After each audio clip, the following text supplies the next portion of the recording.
To walk these roads with you.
Can't remember the last time I went without you.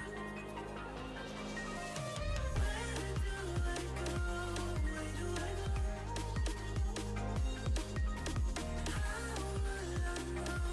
How will I know?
blessing.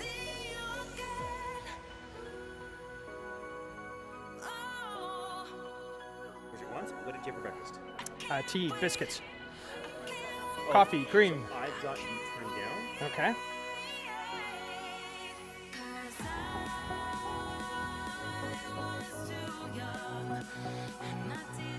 Okay, cool.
must be you and I.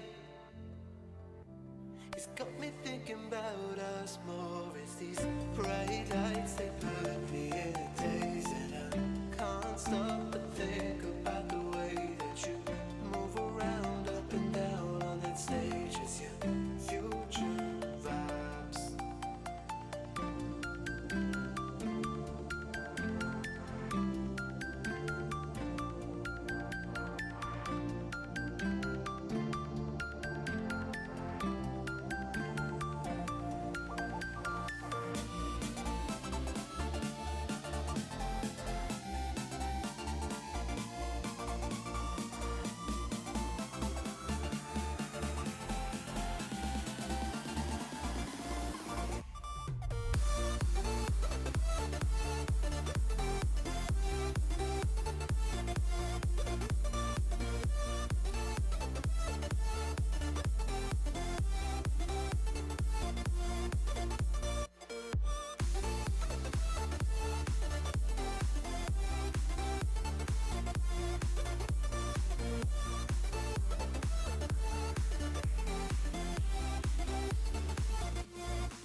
Bright lights, they put me in a daze, and I can't stop but think about the way that you move around up and down on that stage. It's your future vibes. Bright lights, they put me in a daze, and I can't stop but think about the way that you move around up and down on that stage. It's your future vibes.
To tie around my bed at night, I know I've lost the fight.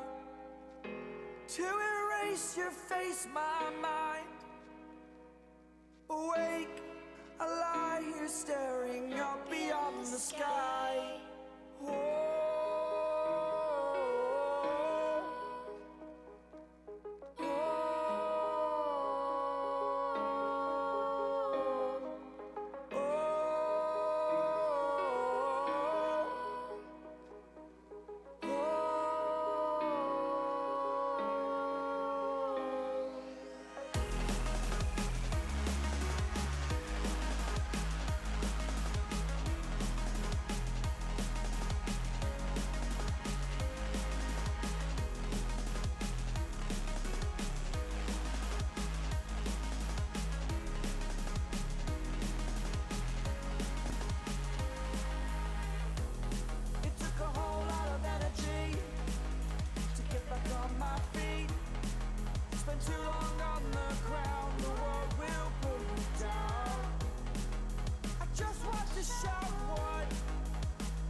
makes the city looks alive. Close your eyes and just stay tight. We have to go.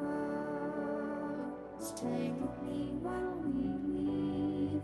Don't worry, just believe me. This journey will relieve us. Stay with me while we leave. Stay with me while we leave. Don't worry, just believe me.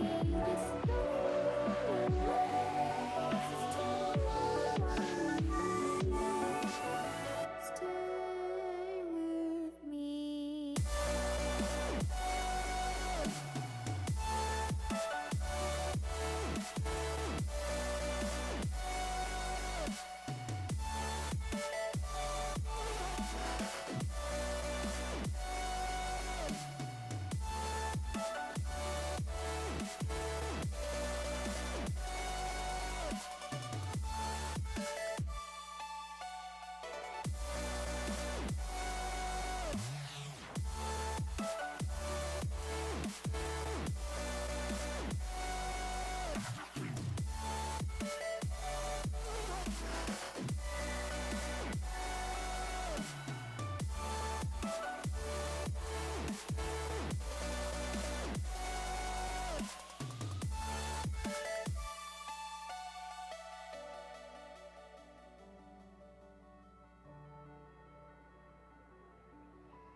Stay with me while we leave. Don't worry, just believe me.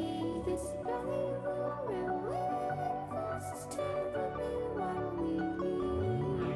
Stay with me while we leave. Don't worry, just believe me. This journey will relieve us. Stay while we leave. Stay with me.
It's yours to leave, but it won't keep me from this heart attack. And I'll try to carry on again, but I never really knew that it was over.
I don't know what you want.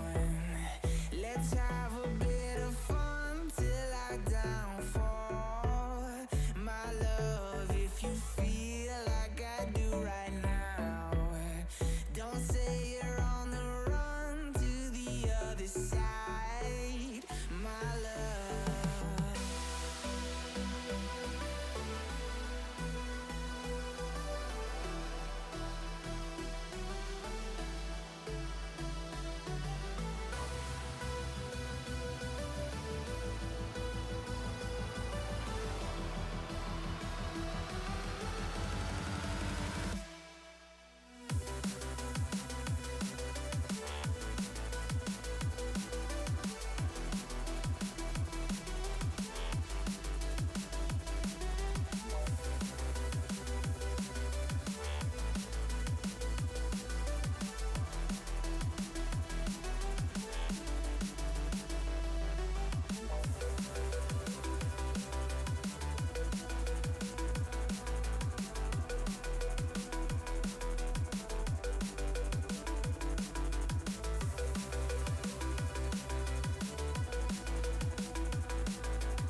Hello.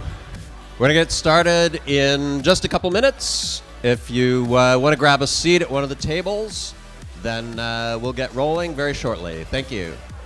Testing, testing. Testing, testing, testing.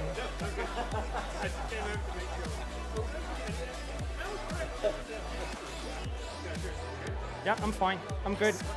I'm good. I saw the lights fall down.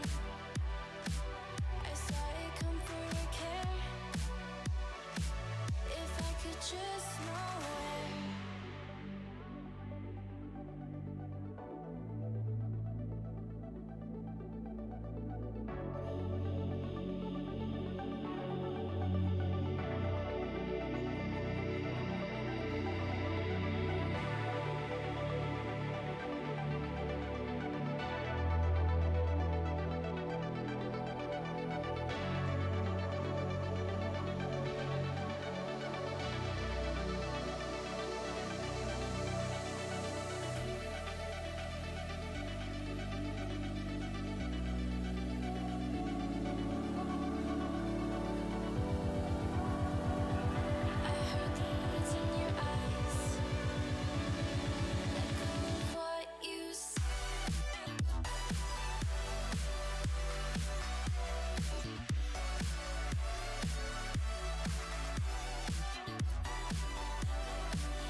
All right. Just so as you know, we're going to split each of the tables into 3 groups. So if there are fewer than 3 people at a table, that's not going to work. So maybe consolidate, gather around a table, and then we can run the activity that Chris will be guiding you through. Meanwhile, welcome, everybody. Thanks for coming out. Sorry it's so hot, but on the other hand, kind of glad that we're not in winter weather anymore. Couple of housekeeping things. Washrooms down that way. There's water on the table. There's also a kitchen down there if you can't find it over here. And if you see people raising their hands like this, that'll mean be quiet and pay attention to whatever's going on at the front of the room. And so at this point, I'll hand it over to Chris. Oh, I guess the one other point that I'll let you know about, we're trying something a little bit different this time. We're live streaming this event, and so there's a link on the Meetup, and so there may be people watching remotely. And so what I'd ask you to do is if you are speaking for the group, then make sure you've got a mic so that we're capturing that. We're not leaving people who are remote out of the loop. So without further ado, Chris Chapman, who is speaking Expanding Agile with Systems Thinking, an Introduction. So Chris is a veteran Agilist in our community. He has been working in this space for quite a number of years in a lot of different disciplines, Scrum, Kanban, XP, the usual gamut, and then some. He's done a tremendous amount of research into systems thinking and recently founded the Systems Thinking TO Meetup group. So we saw a lot of potential to collaborate with that group, and so this is the first iteration of that where we're trying to combine efforts and share some of the wisdom that, that Chris and his folks have accumulated with our community here at AgileTO. So, without any further note, am I missing anything, Chris? No, I think that's an excellent intro. Okay, I will hand it off then and take it away. All right, thanks very much, Tom. Thank you so much. I'm really thrilled and excited to be here. This is, despite my enthusiasm and my long participation in the Agile community, this is my first AgileTO meetup. So I am very impressed at what I see. I actually feel like I might be in New York or San Francisco or Seattle, seeing the number of people. This is fantastic. You guys have a lot to be proud of. Such a fantastic turnout for this group tonight. So thank you for welcoming me tonight and sharing in this talk. As Tom mentioned, I'm going to talk to you a little bit about systems thinking. But to get things started, I wanted to do. We're Agile people, right? So we like to do a little bit of a warm-up activity before we start getting into a talk, something that turns us on to the topic, gets us ready, primed for thinking.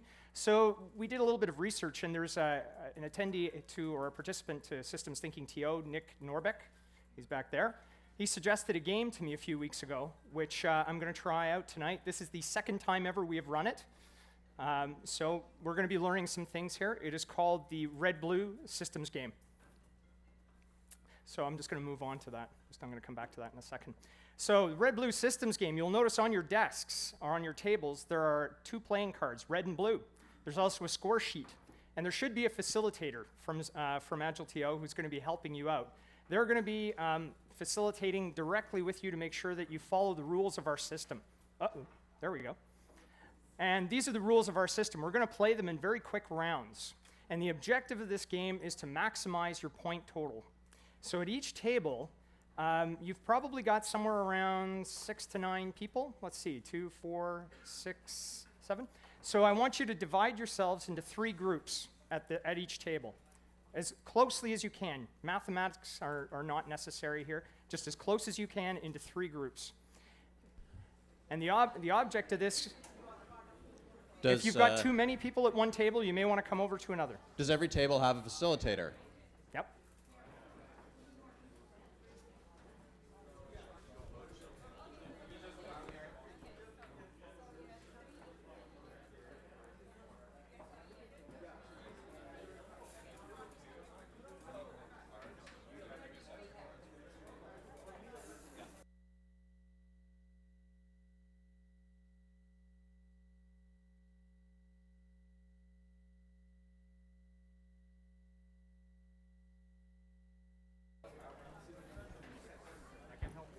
Okay, everybody at tables? Everybody ready? Okay, so the object of this game is, amongst your individual groups at your table, you're going to be trying to maximize your points according to this table, which just disappeared again. So you're going to be signaling. You're going to be trying to figure out, actually, we're getting more cards. Okay. We're going to be signaling red or blue. Red or blue. And depending on what you hold up and what the other groups at your table hold up depends on the score that's going to be awarded. So if you got 3 teams at your table, if all 3 show the red card, you get 2 points. If all show blue, you get 1 point. If you show no cards, nothing. If 2/3 of you show red, you're going to get 1 point each, the red groups. And then the blue group gets to benefit on your collusion and get 3 points. So they move up faster. Now finally, if there are 2/3 blue, which I've indicated in the wrong color down here, the blue group will get 1 point, the red group will get 2.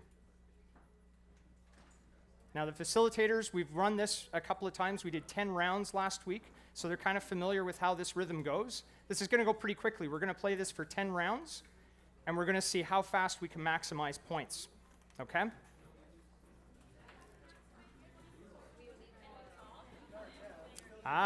Good question. I like that a question was asked. Can we talk? Can we plan? You can definitely plan amongst your subgroup. You cannot talk to the other groups. Right. So you can strategize amongst your smaller groups, but not the whole table. And so I'm going to get you primed. You're going to have a couple of minutes, get yourself settled, and we'll kick off, and we'll run our first round in 2 minutes.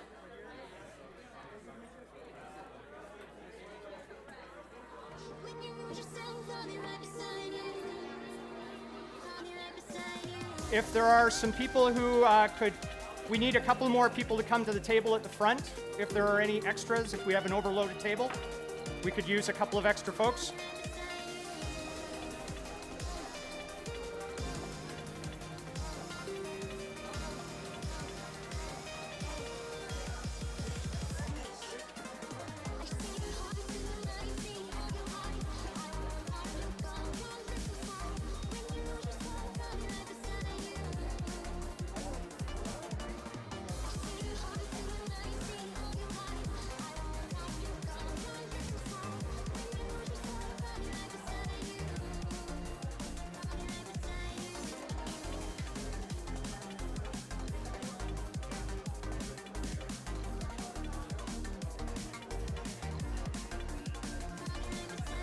So everybody's got their subgroups set up. We're working away. Yep, good.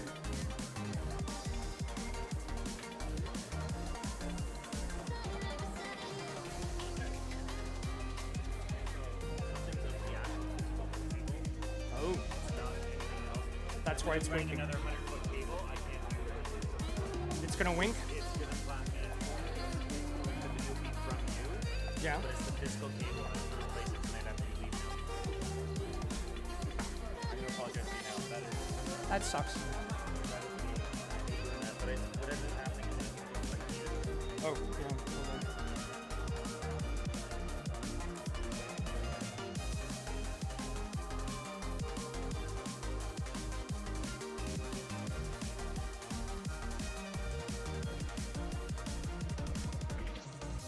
We fell out of love like shooting stars, came crashing down, and we're building back up again now. A man who on every occasion has given the best that he has. I'll be right beside you. Oh. Shadow.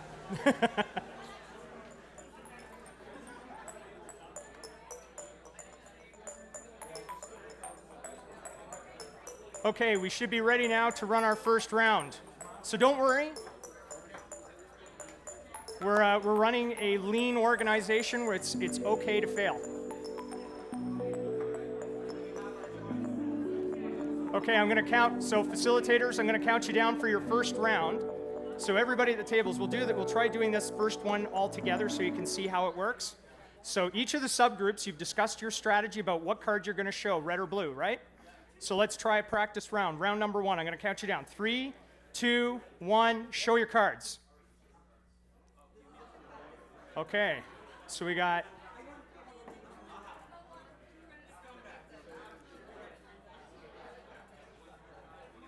Okay.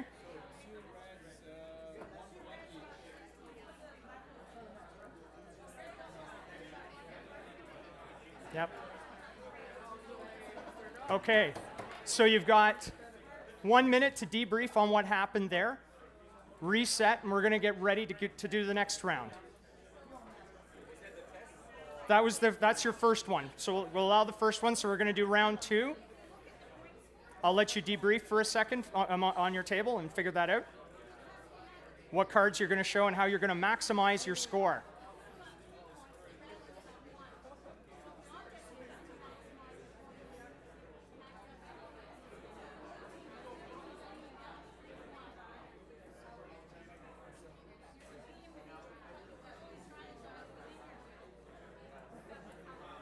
So no cross-table talking. It's amongst your team only, amongst your team of 3 or 4 people or whatever you broke into.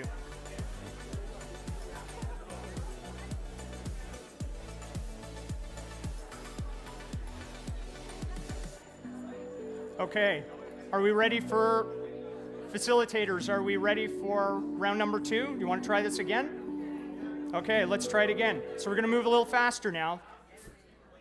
3, 2, 1, show your cards. All right. Okay. All right. So we'll do it. Another quick little debrief, maybe 20 seconds, 30 seconds.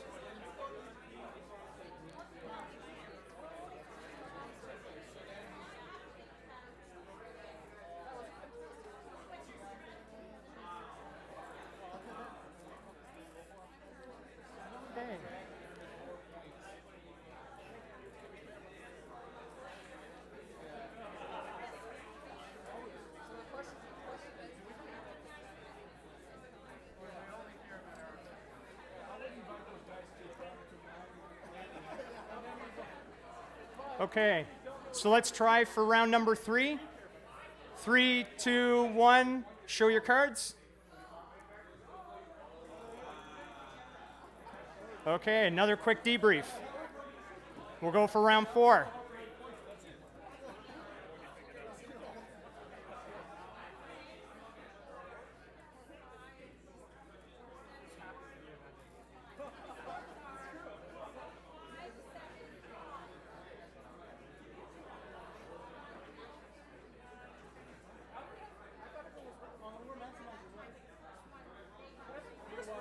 Okay, round number 4. 3, 2, 1, show your cards.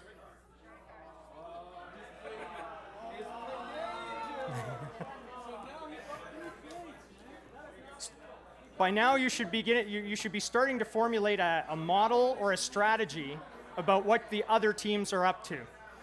You're forming predictions. It's a very key point about systems thinking is understanding predictions and management. Okay, so I'm gonna count you off for round number 5 very soon. I think you're picking up a strategy, so let's try this again. 3, 2, 1, show your cards. Okay.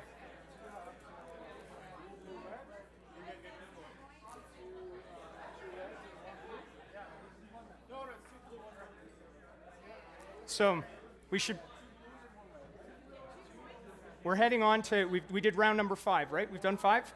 Okay, so facilitators, you're going to be helping your teams out, doing some general observations with them about what you've been seeing.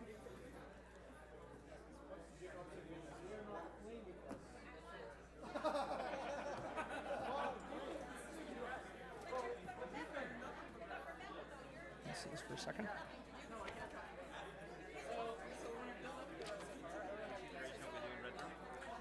We're doing the retro, round 5. Yep. Okay, so we're going to provide you with a little bit of help here. We're going to change the boundaries of the system a little. So each subgroup is allowed now to nominate a negotiator. And the negotiator gets to have a confab with the other negotiators. So you're going to have 3 negotiators per table, and they're going to talk strategy. We're going to allow that to happen for about a minute. You're going to be able to figure out, can you align on a strategy? How are you going to play? So we're going to expand things. The whole table can't talk, just the 3 negotiators. And you may want to step away from your table so that you can have that conversation in private. They could, yeah. Facilitators, you can observe as well, help facilitate that conversation.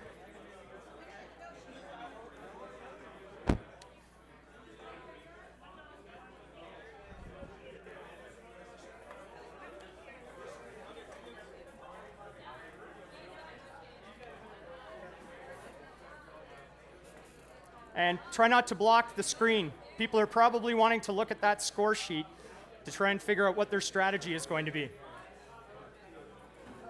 We got some, could you maybe shift? I don't know.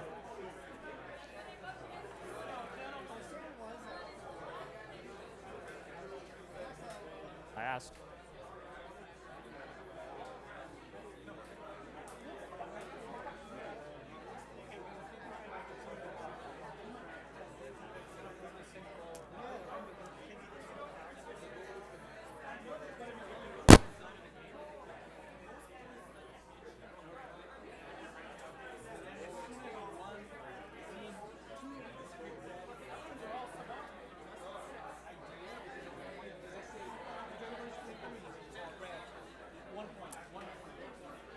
Hold on. Oh, we're having technical difficulties. That's why it's winking on and off.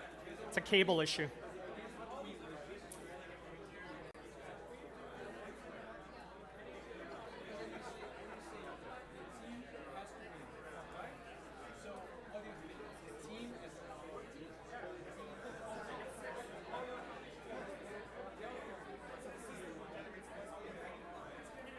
Okay, I'm going to give the facilitators 30 seconds, and you're going to return to your tables.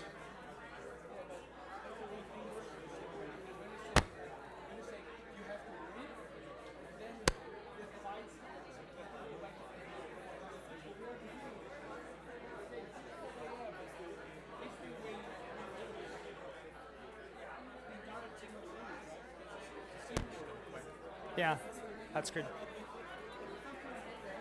Okay, facilitators, please get your negotiators back to the table. We're going to go for round 6. Round 6.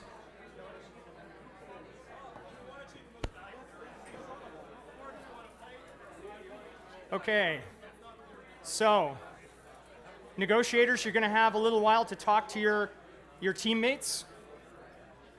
Let them know how things are going, what you need to do. And we're going to start round 6 in 15 seconds.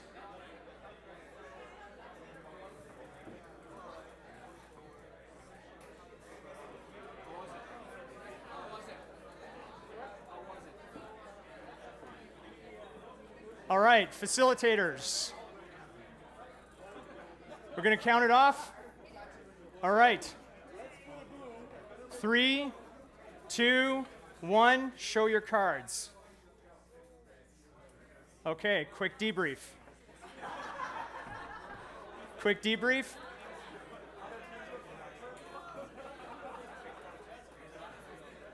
And then we'll head for round 7.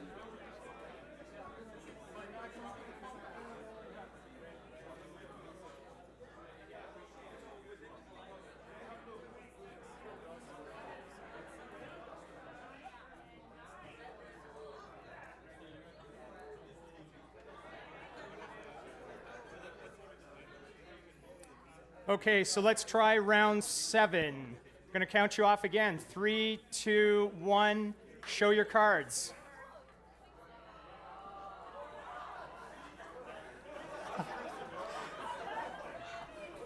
This is delightful. We're seeing some of the same stuff the facilitators did. Okay, so we're going to change the boundaries of the system one more time. So now you've had a chance to nominate negotiators to go and try to figure out how to maximize your points. Now we're going to allow you to talk as a table. How do you work as an entire system? We tried artificially dividing you into teams and trying to figure out how you can maximize your point score. Now we want to see what happens when you work as an entire table. So you're open to talk freely, and then we'll play the last three rounds. So I'll give you a minute.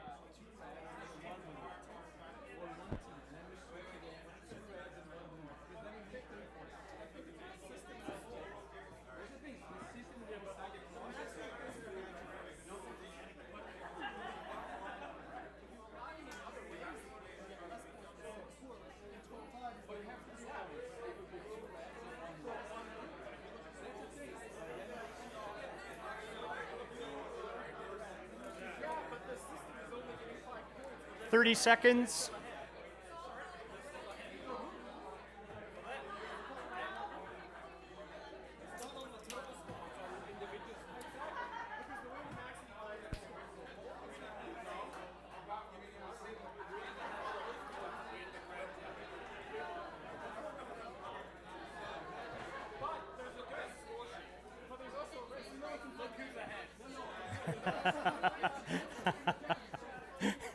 Look who's ahead.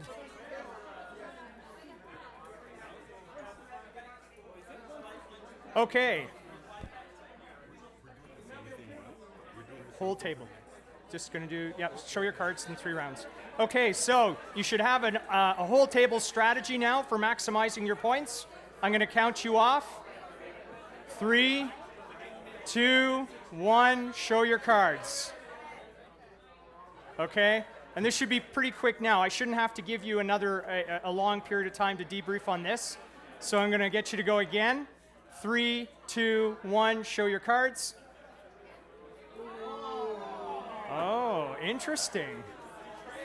And then this table is going to be one to debrief. And then final round, round 10. 3, 2, 1, show your cards. Okay. All right. So, facilitators, is there anybody at your tables that you could have speak to maybe some things that you observed? Let's try to get this on. Yep, here we go. What was this simulation like for folks? What did you experience? What was your strategy? How were you oriented? That kind of stuff.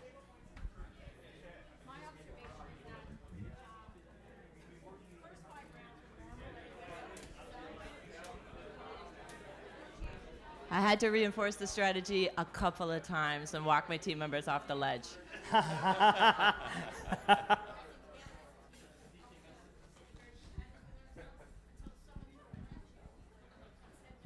So unless we did the math wrong, we saw that we maximized score of 6 for the table if we all threw red.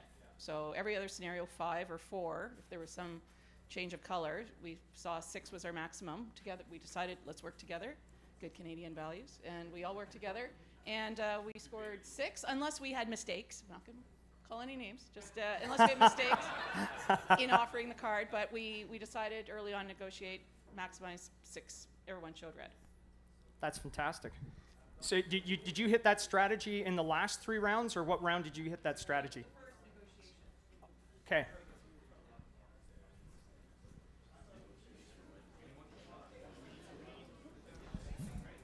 Did we have anybody cheating?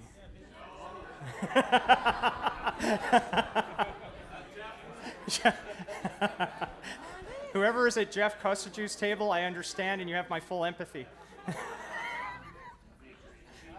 So Yep. for us, after the first negotiation, I think there was only one attempt to maximize points, but after that, the cooperation started to happen after at that point.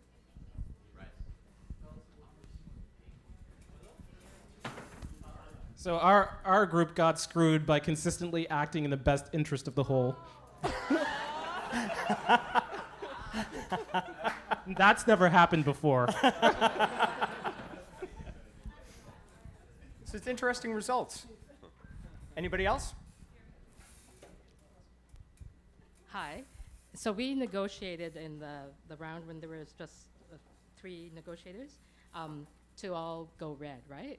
And we all did that the first round. But then the second round, our team went against it intentionally because we knew that we'd get more points that way, right?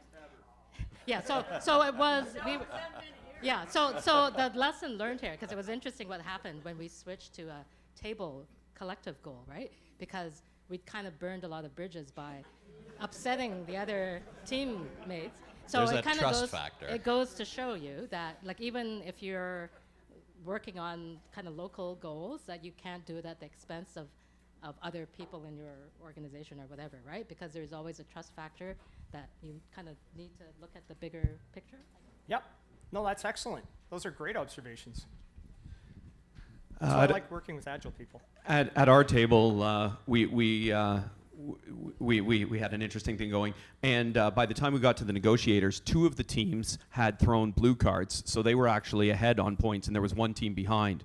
And recognizing that we would sacrifice the 6 across the system, we wanted that team to be fair, so the negotiators actually agreed to sacrifice that point so that all 3 teams would continue to be equal throughout, even though we knew it would sacrifice the point to the overall system. Wow. We didn't. So when we this, Jeff, you were on that team? Were you one of the negotiators? No.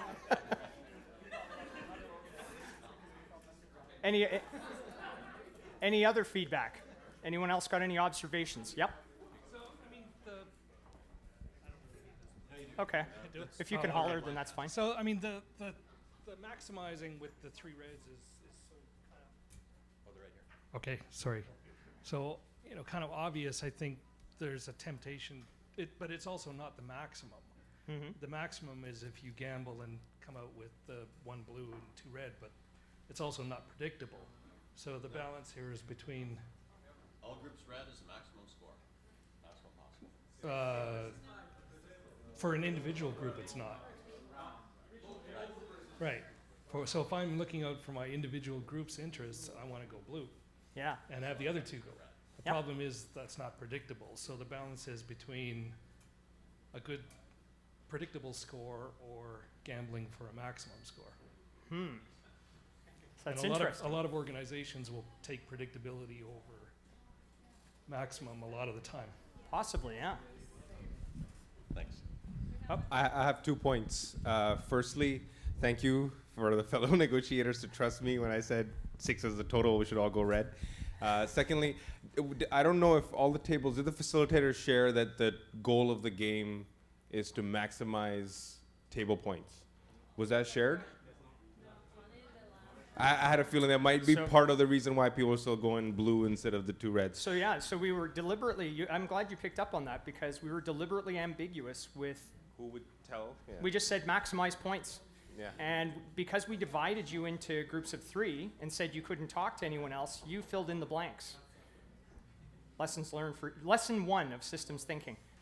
People will do just about everything they can to meet a goal, quota, or target. It's fantastic. Great observation. So one of the things that we noticed in our team is that at the beginning we were all trying to gain points. Yep. And so we deliberately kept switching between blue and red just to see where we're going to end up. Interesting. So we tried to mess it up that way. And then when we went to negotiate, we kind of came up with a strategy how we can equalize everything. And when we realized as a system that we wanted the table to win, not the team, then we all agreed that we will go red. It was the maximum point. Interesting. So is anyone working in an organization that shows that kind of cooperation towards goals? He asked knowingly.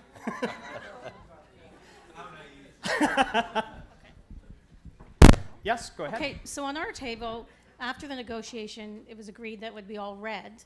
And I think it was round 9, one of the teams threw a wrench in and went blue I saw to that. get the points. So my perspective on that is when people are under pressure and there's not a lot of clarity, it's just, we got to get it done and let's do it, not worry about everyone else. That's kind of sacrifice them so we can get ahead. That's how I Yep. took that. Great observation. Yeah, time pressure, do something. Do something now. Make a decision. Excellent. So this worked better than we thought. We had an idea when we ran it with the facilitators what kind of results we get, because they showed active treachery even though they knew it was just a dry run. Blame Tom. But this activity, I think, is a fantastic warm-up. I got to thank Nick for it, because it helps us understand whole system versus locally optimized. And that's part of why I'm here to talk to you tonight, part of why I am so enthusiastic about systems thinking in organizations, especially those that have agile, lean, disposed people working within them. There's much that we can learn from simulations like this. So let's get started. When we do our meetups for systems thinking TO, I've begun to adopt a short phrase that W. Edwards Deming, a very famous systems thinker who passed away in 1993, remarkable man, the way he used to start his 4-day training seminars. He would always begin with this phrase. He would say, just a quick question. Yeah, sure. Want to give people a break at some point. Oh, So just think okay. about a pause point in Okay. the talk, or we can have a break now. Your call. Let me talk about systems thinking TO, and then we'll break. How's that? Cool with everybody? Okay. So when we meet up, this is how we're going to start our meetups from now on. We did this at our May meetup earlier this month. So why are we here?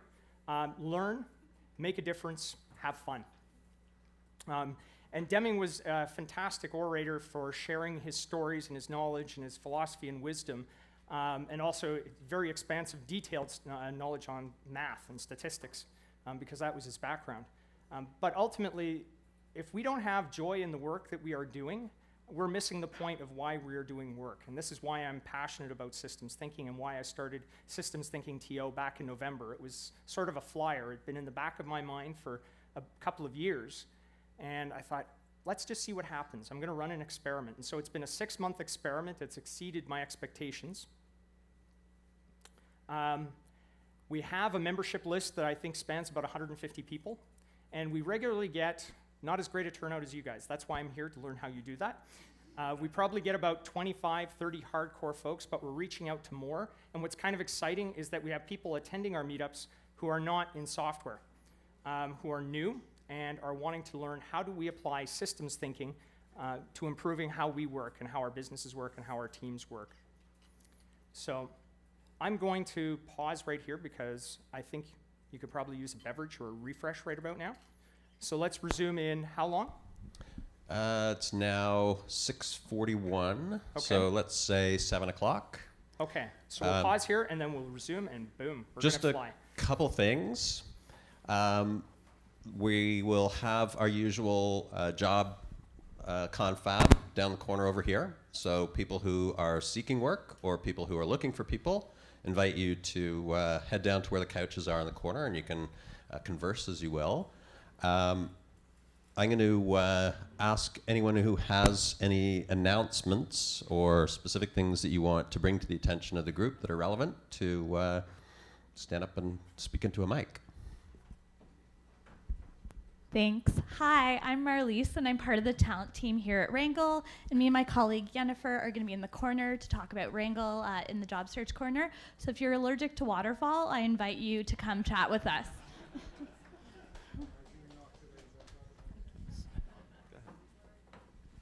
You doing that? Okay, you go first. Okay. I did put something on the message board for the meetup about I wanted to try something out. I'm pretty passionate about helping others. So one of the things that I'm trying to do right now is seek 4 volunteers who want to be mentored or coached or to practice Agile, any Agile related Scrum Master things.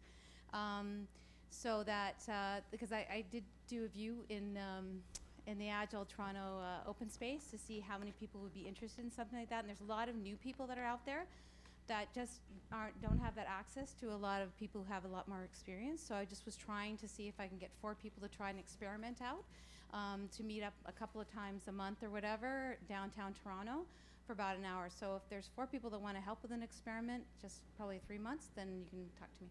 Okay. If you enjoyed that game that Chris just led us through, boy, have I got a deal for you. There is a conference that started in Germany about 7 or 8 years ago called Play for Agile. And about 3 years ago, we brought it to North America. So this is our 3rd year of running the conference. It is called Play for Agile North America. I have business cards with the information. We are almost sold out. I think we have 5 or 6 or 7 spots left. It's an entire weekend of games and activities for the purpose of teaching and learning Agile and Lean concepts. They're things that you can take back to your workplace and do with your teams, do with your executives. It's a phenomenal weekend, and we get people from all over North America and actually from all over the world. There are a very few spots left. If you're interested, grab a card and you can find more details on the web, or you can ask me. So I'm Anna. I'm helping here with AgileTO with logistics. Also, I ran another meetup for analytics and digital marketing. So last time we had related to Agile. Next week we have related to search engine optimization. So my call out for you guys, if you are in the business for yourself and you want to bump up your status with Google and you want to find out how to do it, please come over or come to me. I'll show you how to sign up. So it's a free meetup. Usually I was there for the workshop. It costs more than $200. So that you can take advantage and you can run your business. So come visit me if you're interested. Okay, we were asked to mention that there's an organization called Hacker Nest, which is a non-profit org who helps build tech communities. They're running a tech job fair on Saturday, May 27th in Toronto. We'll post, it's from 1 to 6 p.m., so we'll post the link in the meetup comments. So if you're interested in that, it's in the Mars Discovery District. I bring you greetings from Spark the Change Toronto. This will be our 3rd year. There are still some tickets left. It's happening on June 12th and 13th at the Royal Ontario Museum. Some of the faces that you see around you are already registered. Some of the faces that you see around you are volunteers. And it's an interesting conference in that it's small, it's 2 days, 1 track. And the idea behind it is to get people who don't normally collide with each other because they're sitting in their own silos, who are all working for change, to get together and talk about how the heck we move our organizations forward. So that's June 12th and 13th. The website is Spark the Change Toronto. If you just Google Spark the Change, it'll come up, and if you're following anybody's tweets like mine, it's understood, you will get bombarded by promotions for Spark the Change. So come, it's really fun. Okay, I think I might be last. Anyway, after tonight, I've booked some tables at Dublin Calling on Adelaide Street, and it's a good opportunity because it's such a large crowd to get out and meet other people that are not at your table. So go for beers if you don't drink soda water or whatever. So that's the social activity taken care of for tonight. So hope to see you. Just, I want to add one more, feeding off the idea of the collision space. I wanted to bring awareness of a brand new accelerator focused on hardware. So if you have any Agile groups or groups that like to collaborate, not only in software, but in the hardware embodiment of the software, I work with a company called Your Tech Manufacturing, and just 3 weeks ago, we've launched our very own hardware-focused startup, a hardware-focused accelerator. It's called Your Start, urstart.ca if you want to check it out and follow us. We'll be having various events and such. But if anyone's interested in seeing how Agile groups work, not only in software but the hardware for iterative development and literally producing product on a factory line and then learning, testing, and continuing to iterate it, we're the hardware, what's unique is this hardware accelerator is directly in the factory space with world-class manufacturing production for hardware, electronic hardware building. So if anyone's interested in learning on how that's working, or interested in having their company start, we actually have resident space as well. If anyone's interested in being in that environment to be able to iterate on their product, yourstart.ca, check it out. Thank you. Cool. Other announcements?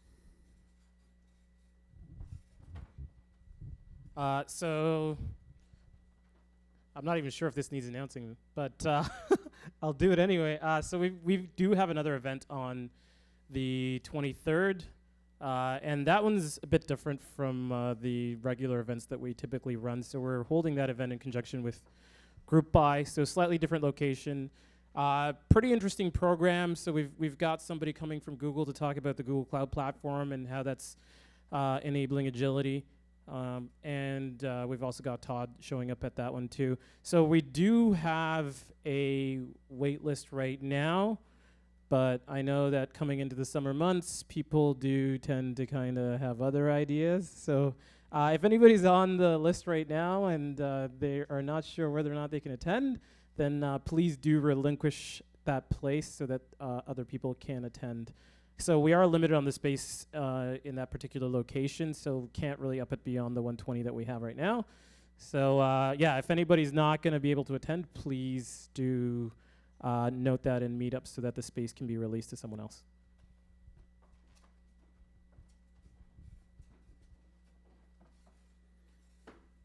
Okay. See you in 10 minutes.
Our lips, they tasted like those cigarettes. Staring at the moon, we'd go to bed. In my arms, you're safe and sound, without a threat. And I can't wait to see what happens next. How far can we get if we sail a little bit high, a little bit low? How far can we get if we sail a little bit high, a little bit low? We're still a little bit young, but I'm all in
2 more minutes and we'll get started again.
When you want to get off the darkest ground,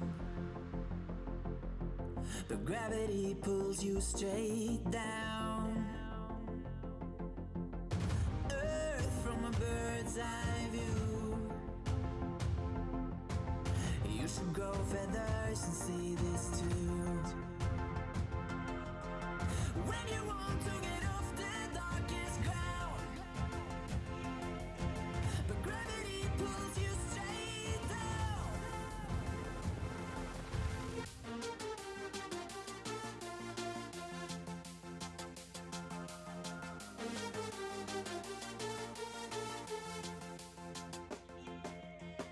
When you want to get off the darkest ground, but gravity pulls you straight down.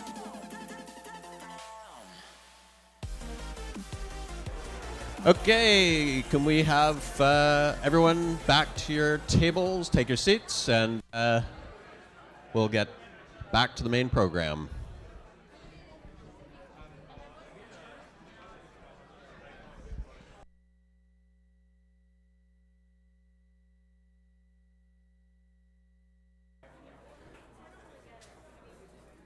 Okay. Welcome back. I trust we're suitably refreshed and ready for the material. So one thing I just wanted to mention, final mention about the Systems Thinking TO Meetup. I was talking with an attendee over the break, and they were asking when the next meetup is. Tentatively, it was planned. It's usually like the second Tuesday of every month. That's what we're trying to anchor on. And it turns out that's just in a confluence of other things that are going on, so we may end up moving it. What I suggest is subscribe to the Systems Thinking TO Meetup. It's very similar to your meetup name, and you'll be able to find when we change that. So it sounds like I'm going to have to shift it.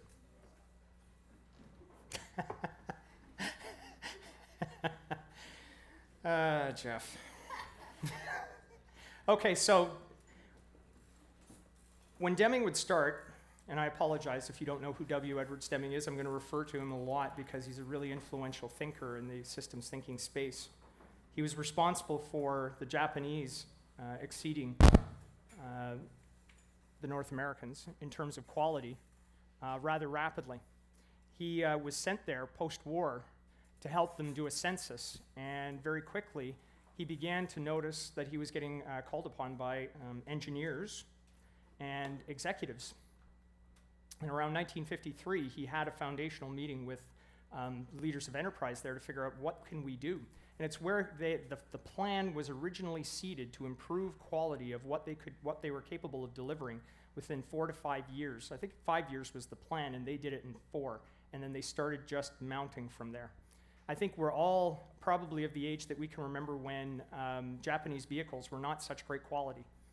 I certainly remember Hondas back in the day, rust buckets, Datsuns, Mazdas, not fantastic, but they steadily improved. And just recently I saw a video, friend of mine, a colleague of mine, Mark Graben, he's a lean healthcare coach, he showed this.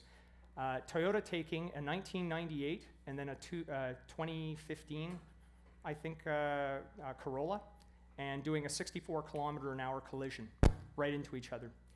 And they had crash test dummies, and they were trying to demonstrate how Toyota has improved their safety standards and quality. The person who would have been driving the 1998 Corolla is pretty much deceased. The cabin, the way that they've designed the body now for the 2015 models, fantastic. The crumple zone is designed to absorb most of the collision impact, and this was an offset impact. It was fantastic. They did really, really well. So it's that relentless attention, that continuous improvement of looking at quality. So Deming would often ask, right here, are you in favor of quality? So let me just see a show of hands here. Are you in favor of quality? So let me ask folks, that's pretty simple. Everybody's in favor of it. How would you achieve that? Yeah.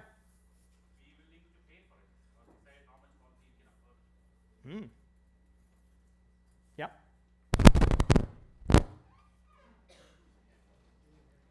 Oh, sorry. Iterate. Yep. One activity at a time. Single piece flow. Yeah. Yep. Keep refining the process. Okay. Ooh, finally. I was waiting for that. Yes? Learn from your mistakes. Learn from your mistakes. Okay. Have QA. Have QA. Yeah, test last. Yep. Pardon me? Is that me? Okay. All right, just let me shift this off. Okay, sorry. Quality metrics. What are they? Okay. How would you define quality metrics? What would we be measuring? Okay. Customer specification, maybe? Okay. So we've got some ideas. A lot of them, because you're Agile folks, you're getting kind of close to the money shot. It's about improving the system, right? Often the responses that Deming would get would be all about automation, introducing new tools, introducing new programs, all of the things that don't really get to the point that it's the system that produces the tangible output of quality. It is not the individual workers. So we're going to be talking about what a system is.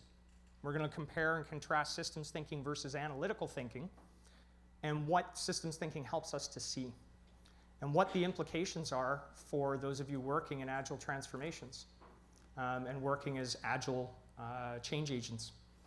And then I'm going to provide you with, of course, how can you get started besides attending our Meetup group. So why should we care? Well, very often what we're presented with when we start working in an Agile way is we're in the wrong business. And I find this as a coach and a consultant, this has been my bailiwick for a good number of years. Come fix my team is the first request.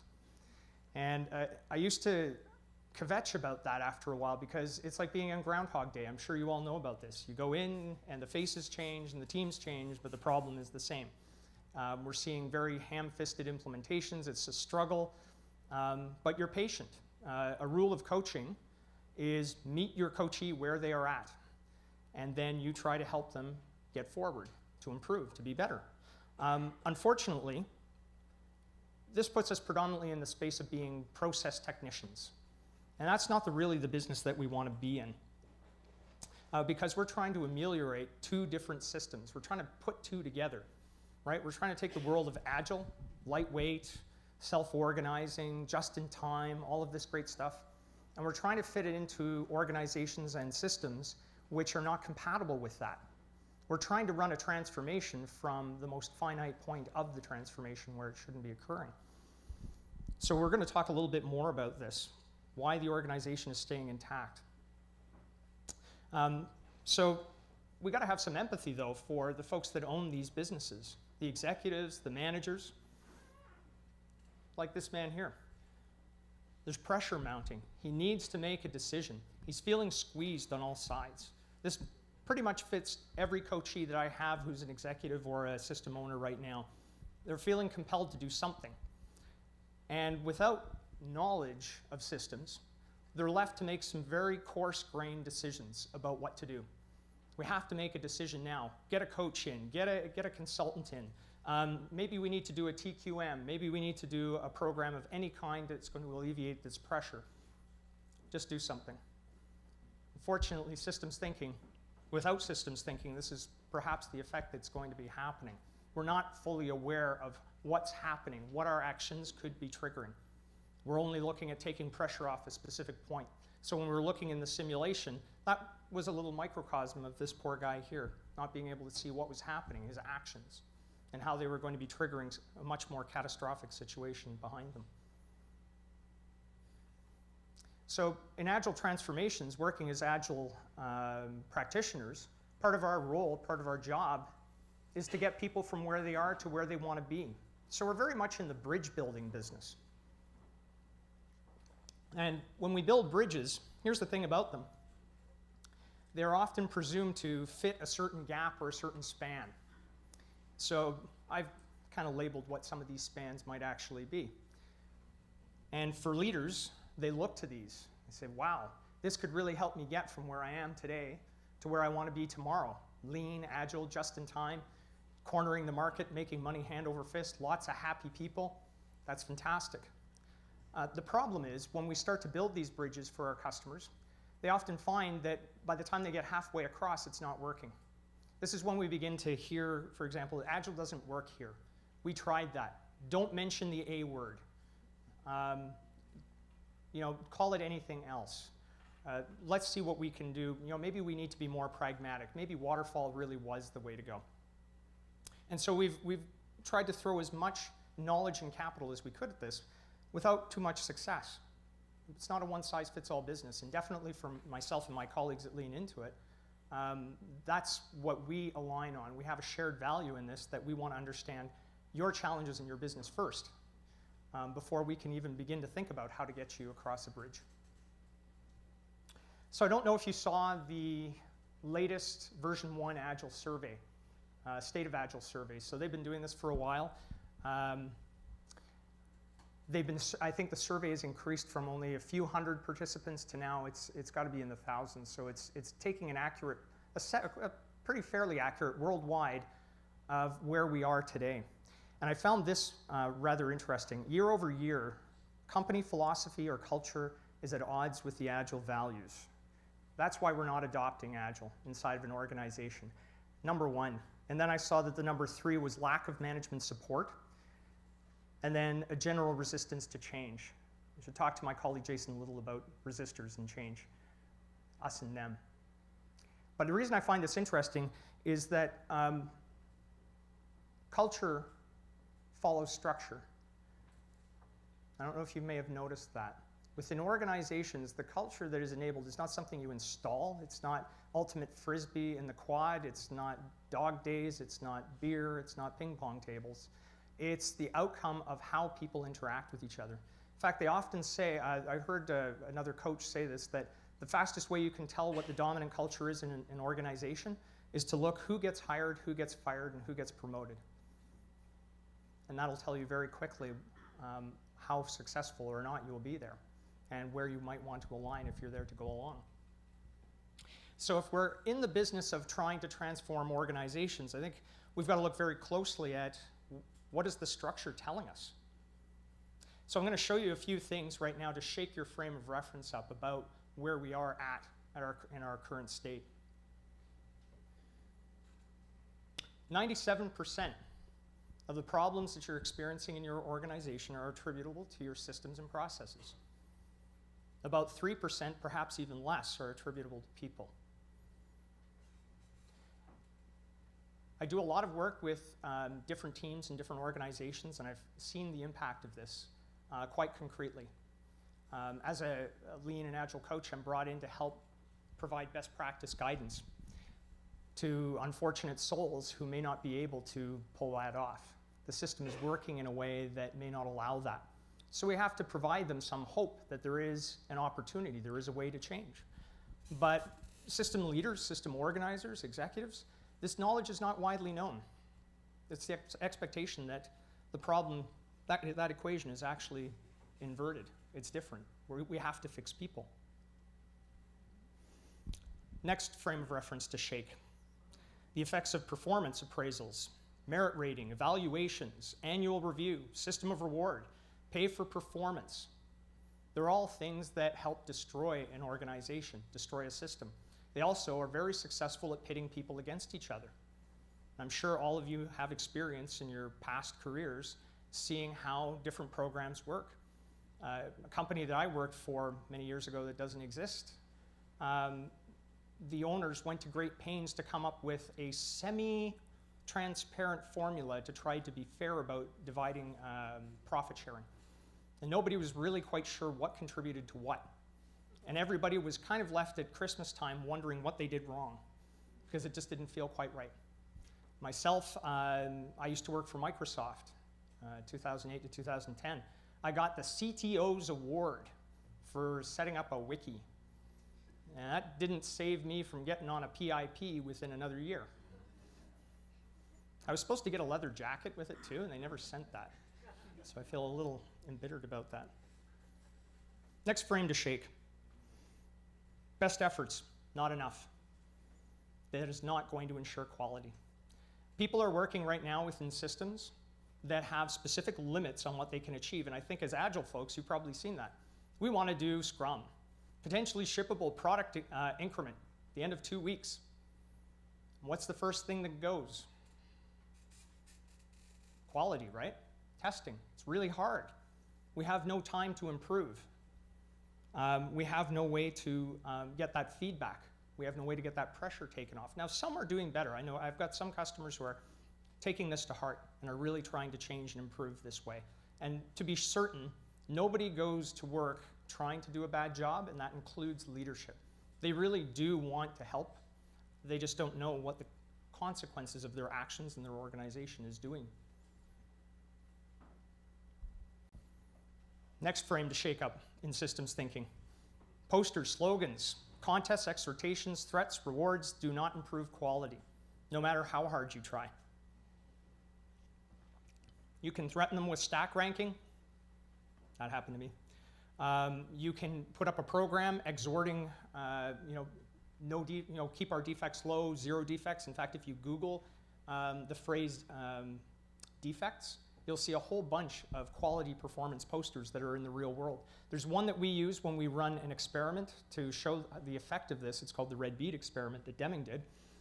We have one that's actually taken from a real world scenario called STAR. Stop, think, act, review. And it's in that order. Very, very clearly, it tells you that you're responsible, not the system. Interesting. Finally, improvement of the parts. When we take a system apart and we try to improve it separately, we're not going to improve the performance of the whole. And that's going to be particularly hard for those of us who are working at the team level, who are desperately trying to give folks the opportunity, the hope to be able to improve. There's going to be a limit. And I think if we're experienced, if you've been in this game for 5 years or more, that's what you've seen. Scrum is just the beginning. One thing that gets lost, I find, with a lot of Scrum training is they leave out the phrase that it is a fantastic and fast problem surfacing machine.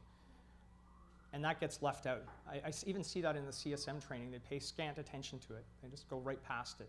Ken Schwaber, who co-created Scrum, he had a rather un-PC explanation for this. He used to say this in the mid-2000s. It's, Scrum is like your mother-in-law. It points out all your faults.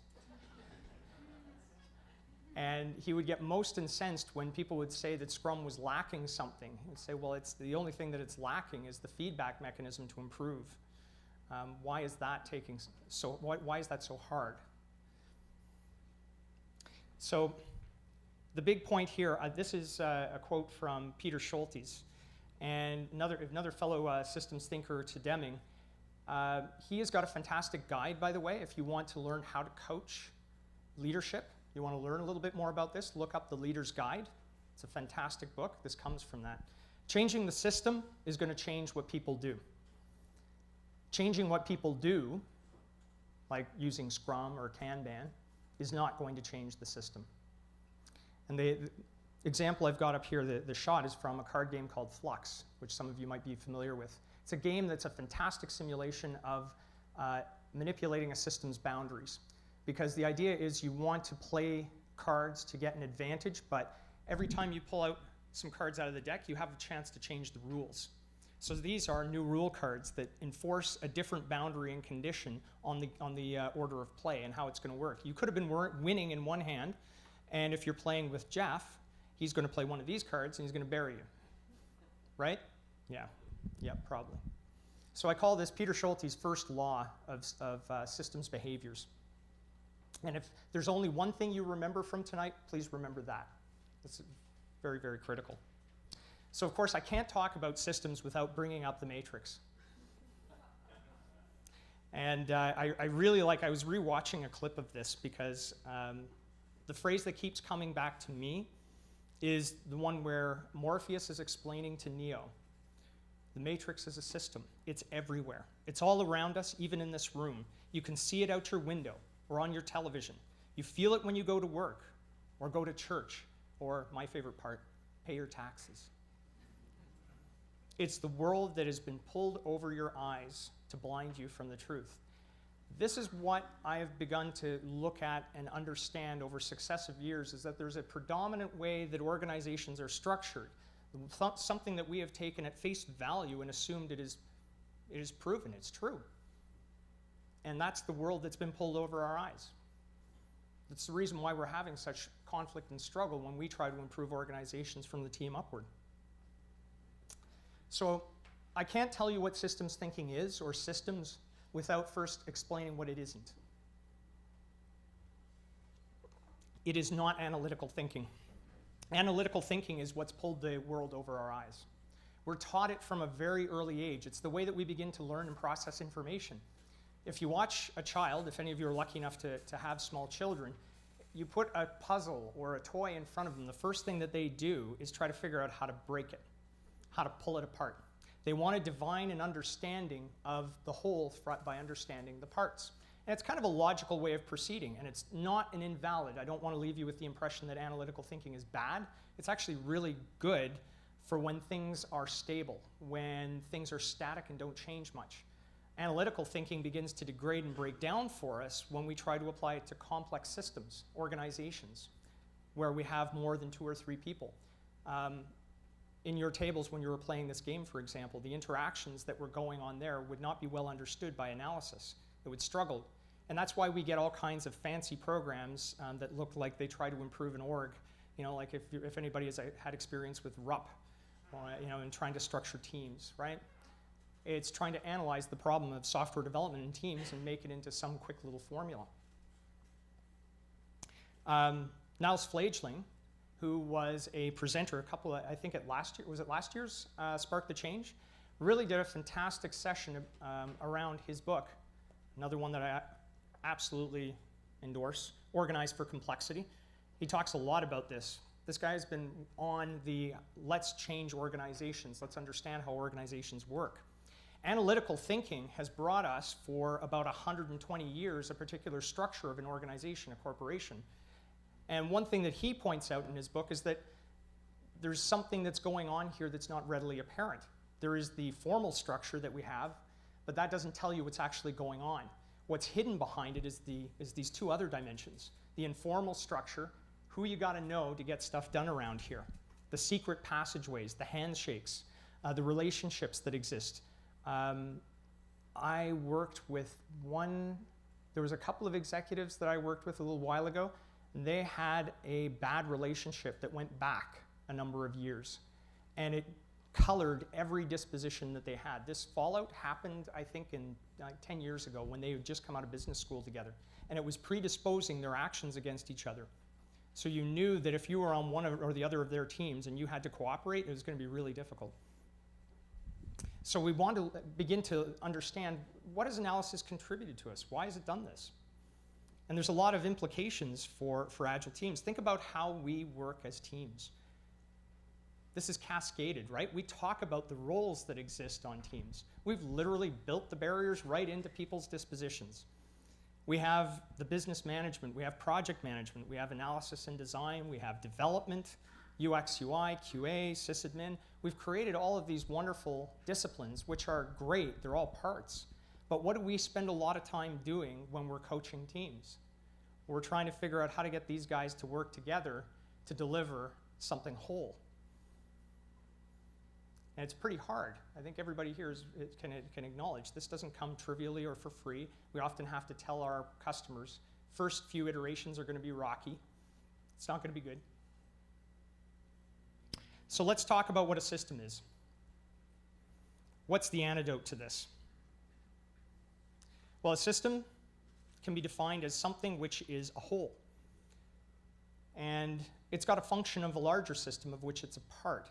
One thing to really grasp about systems thinking is you're looking at how one part works, but you can't understand how it works entirely with getting outside of it. How do we figure out how it works? Its properties, and this is really key, derive from the interactions of its parts, not the parts taken separately.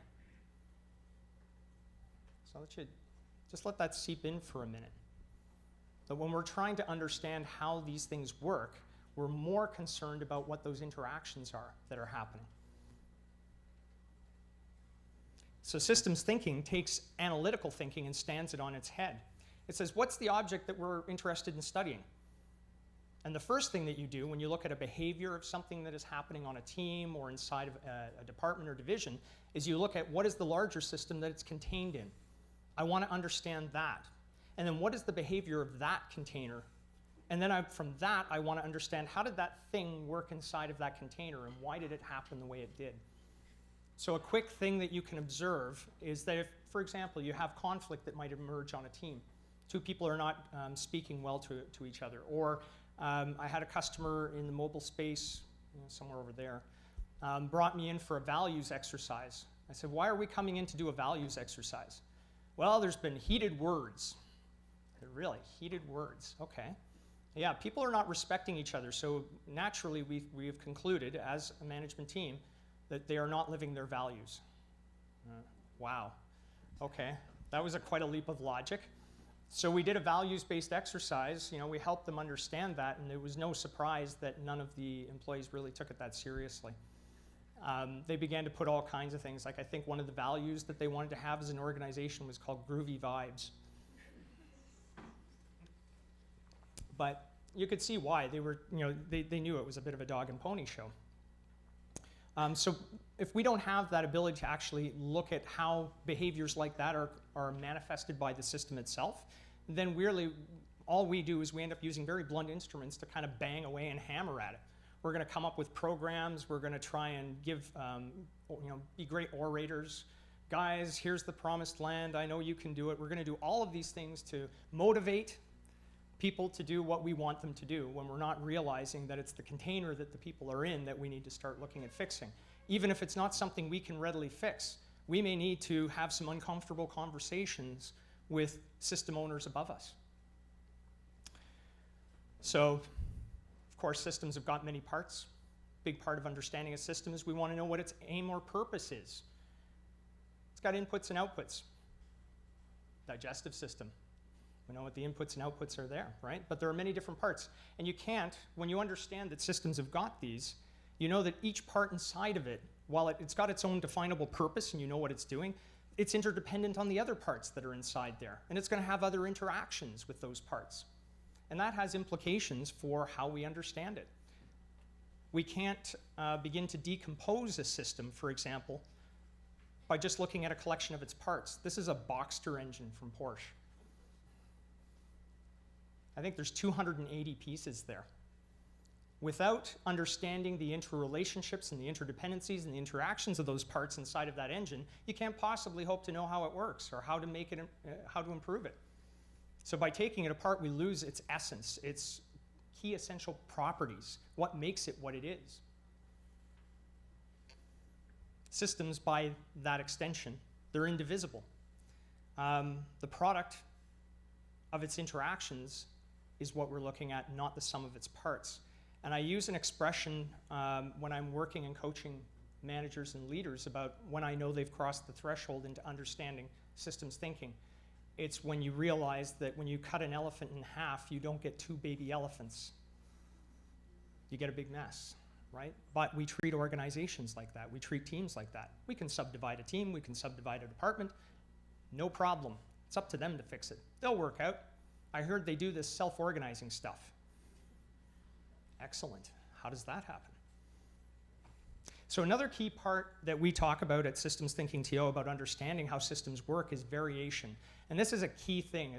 I consider it the missing ingredient to understanding the hidden world behind what we are working with. So we're beginning to pull back the veil of the matrix. We're beginning to perceive how it works. We're seeing the code. We're Neo. We've been able to bend it to our will. One of the key things that enables us to do that is to look at two different types of variation that every system has: common cause and special. So Deming was is credited with popularizing this notion inside of his work. He got it from his mentor, Walter Shewart. And Walter Shewart was observing this in the 1920s.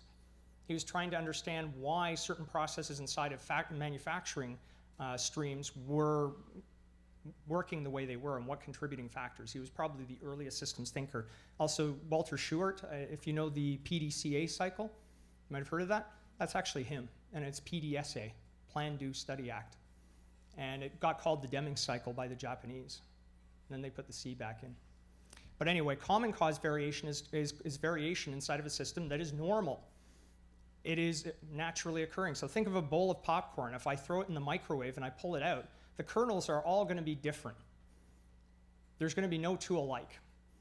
That's common cause variation. I'm taking inputs inside of a system. I've got a microwave of a certain wattage. I've bought, branded Orville Redenbacher popcorn for hoping for a great kernel. So I'm going to get a certain outcome. There's going to be a number of old maids.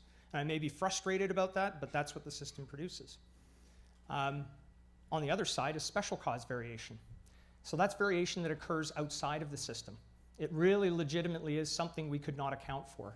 Think about things like the weather or another person cutting you off when you're inside of a pretty standard process or on the highway. Special cause and common cause variation is the domain of what managers need to be most concerned about in their processes. Unfortunately, they don't know how to distinguish the two, and they begin treating special cause variation as common cause and common cause as special. So if you have a limited understanding, like take for example, your teams are churning out so many features or points, even worse, points per week, points every 2 weeks. And suddenly the manager sees that, wow, you guys did 40 points. That's fantastic. You can take these 2 extra stories. That's great. And then the team suddenly delivers 13 points. And the manager pitches a fit. What do you mean you delivered 13 points? You did 40 before. Why are you doing 13 now? And this is why we don't use points. We don't want to get into that conversation. But if we were keeping track of that data over time, and probably as good coaches, you do this, you look over time and you'll see it's got a natural cadence and rhythm. It's going up and down. When we understand how to see the difference in the data, and it's not that hard, we just put it on a run chart over time. Put it into Excel, look at those different data points, run a mean across it, then put 2 standard deviations above and below the mean. You'll begin to see whether that is really stable or not, whether that's a stable system. It's going to tell you a great deal. Anytime a data point goes outside one of those 2 boundaries, you know you've got at least a justification to start looking at what's wrong with the system, as opposed to what's wrong with the individual or the team. It begins to orient you toward the voice of the system. Key critical point. And it's one that Deming would often end his sessions with. Your whole role in coaching leaders and taking this forward yourself, if you're managing teams, is to understand that your role is principally to reduce the variation that exists in the system. That's going to improve. Now, there's a lot of different ways to do this. I'm not going to make light of this. It's not just as easy as saying, well, maybe we expand the sprint boundary or maybe we send them to training. Often there are a lot of other dependent causes. We're trying to understand a system. This just tells us whether we have a stable one or not, when we understand the difference. The harder work comes in looking for where that variation started occurring and why. And did it come from within a system or beyond? So how can you get started? This is what I coach leaders on as well, is that it starts with you. This is not something that you go into an organization and roll out. And I know for those of us that lean into it, this has been our chief frustration when we work with organizations, is that there's an expectation we are going to co-enable the rollout of Agile. And we've been involved now in several large-scale transformations, and none of them have worked very well. They've all done a lot of damage to people. They've removed joy in work, and they've caused people to sometimes move on, leave the organization. It's a real cost. In some cases, some organizations have to lay people off. It's a terrible situation. As Deming would say, management knows not what to do. They have not learned this. We are very fortunate that we're heirs of this knowledge and we didn't even know it. So a lot of the practitioners, the shoulders of the giants we stand on, the signatories to the Agile Manifesto, the 17, they're all strongly influenced by systems thinking. If you look in the bibliographies of their books, you will find systems thinking books mentioned. You will find Deming mentioned. You will find Russell Ackoff mentioned. You will find Peter Schultes mentioned. You will find Jerry Weinberg mentioned. For those of us in the coaching world, these are names that are like ambrosia. It's kind of like, we've read all of these books and they turned us on. But they're not that well taught or understood. I've got a friend of mine who took, which MBA? He took an EMBA just a few years ago. And I asked him, I said, so what are you learning? I'm kind of keen and excited. What do they teach in the EMBA? So horrifyingly, how to do waterfall project management. He was responsible for setting up a team to do an SAP rollout. And I said, that SAP projects have another term. It's called the gaping, sucking chest wound. Do you know? Okay. But he said, well, we did read the goal. I said, well, that's fantastic. Eli Goldratt's the goal. Touchstone, if you've read the Phoenix Project, the Phoenix Project was inspired by the goal. It communicated Eli Goldratt's theory of constraints, which is a domain of systems thinking. It's breaking down systems and understanding that within them, they all have key constraints in them, bottlenecks. And the work as leaders is to go and find those constraints, exploit them, and figure out how to improve them. And then it's a never-ending game, because when you nail one, you're going to find another, and another, and another, and another. It's all systems work. So the improvement starts with you. It starts with you learning, reaching out and finding, where can I find out information about this? How can I begin to assume this, get this knowledge? So when we were doing the facilitator's dry run of this game, I had a very interesting question when I was we were debriefing with the facilitators, and I was asked, what can we do? What's the thing I can take to work the very next day or next week so that I can start implementing systems thinking? And I said, well, you got to slow down. Probably what you want to do is, does everybody know the difference between System 1 and System 2 brain, when I use that expression? So System 1 brain, this is based on the work of two researchers, Kahneman and Tversky. System 1 brain is the one we rely on to do things by autopilot. So if you've ever driven to work and not known how you got there, that's System 1. If you ever react to instantaneously, pulling the kid away from the pool or the traffic without even thinking, that's System 1. It's all about patterns and reactions. System 2 brain is much slower. It's where we spend time thinking. So if you're reading a book and you're really getting into the material, or like you are right now, you're sitting here hearing me talk about systems thinking, it's upsetting a lot of things right now inside of your brain. A lot of biases that you might have had, patterns that you had in System 1 are getting jammed a little bit. But it's with System 2 that you begin to change the patterns in System 1. The brain has something called neuroplasticity. So we're able to learn new things. We're not forever conditioned or doomed to be in this tyranny of the domain model or the current model of management that's based on analytical thinking. We can actually change that. So these are some of the books that have been in my shelf that have been most influential. You might find others. Come to Systems Thinking Meetup, and there is a university professor there who has a collection of 10,000 books, is it? It's, so Jeff actually went to Trent to see his collection of books on campus about systems dynamics and systems thinking. It is vast. He showed me one book, and I think it had 30 or 35 systems thinkers. I knew 3. But these ones have been probably the most influential on me. So Deming, The New Economics, that was the pinnacle of his work, written and published before he died in 1993, where he talks about system of profound knowledge, applying systems thinking into organizations. This book just came out, Symphony of Profound Knowledge by Ed Baker. And Ed was a close friend of the Deming family and understood Deming's teachings a lot, helped out. This book has taken about 10 years to write. I will not kid you, if you come from the applied sciences world, if your degree has an MS in it, you're going to find that it's going to be very difficult to get into that because there's a lot of theory behind it. Fifth Discipline, another good one by Senge. Very influential books. These are books that, again, Senge influenced Schwaber and Sutherland for Scrum. Learn new competencies. So pick up some skills. For Deming, he said that this involved what he called the system of profound knowledge. There's 4 interrelated domains. Knowledge of variation, which we've talked a little bit about. Appreciation of a system. We've done a very high-level flyby of that. Theory of knowledge. How do we learn? How do we change what we understand and know so that we can improve? How do we acquire new knowledge? And then the privy domain, where I think all of you play a lot, is psychology, teams and people, and how does that work? No one domain stands alone. They all have relationships to the other. You can download a copy of this, by the way, too. I've got a bit.ly link, so Systems Thinking Tools. If you want to download that, cut it out, you actually make a tetrahedron, so you can actually figure out how to apply this. You can map your organization's systems. This is also available on my bit.ly link. So this is looking at your organization from a much broader perspective. They gave this to us. I attended the Deming Institute's 2.5-day seminar on applied systems thinking and leading with a systems view. Look at your system as a series of inputs and outputs, both good and bad. There are going to be some core activities that are going to be involved inside of that.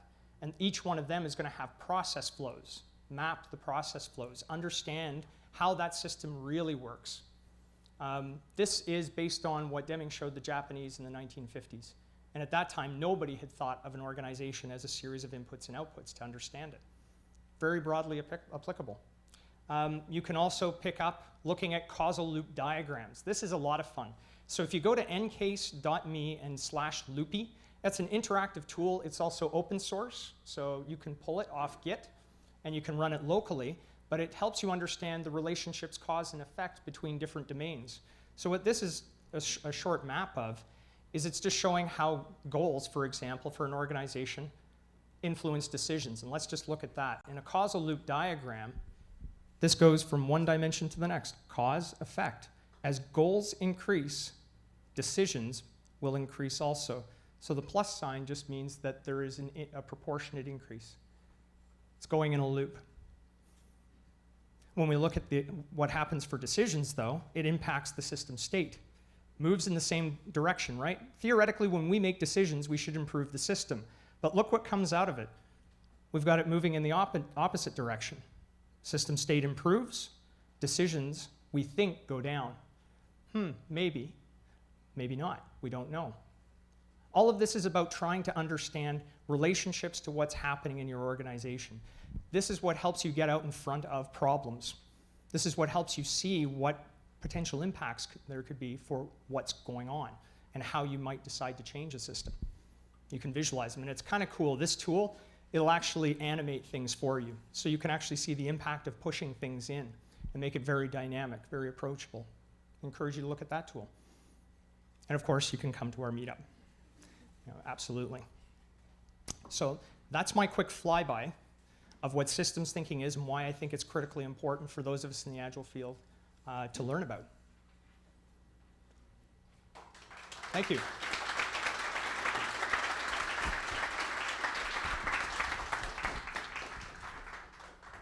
Have I exceeded my time box? Well, you have, you can field questions and get some dialogue going.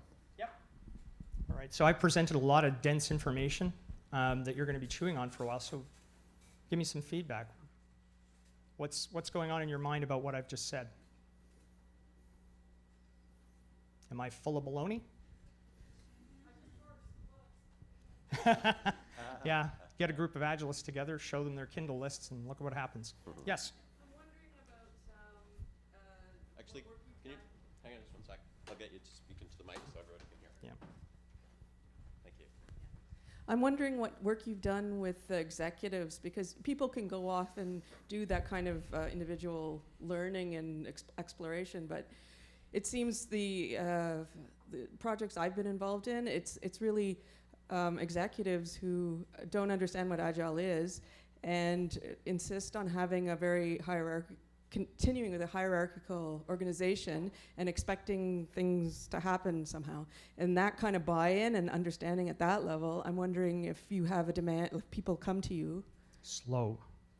It's a slow. It's a slow process, because think about when you approach somebody and try to explain this, that there's a way that they can take what they're doing with teams. Now, I'm lucky.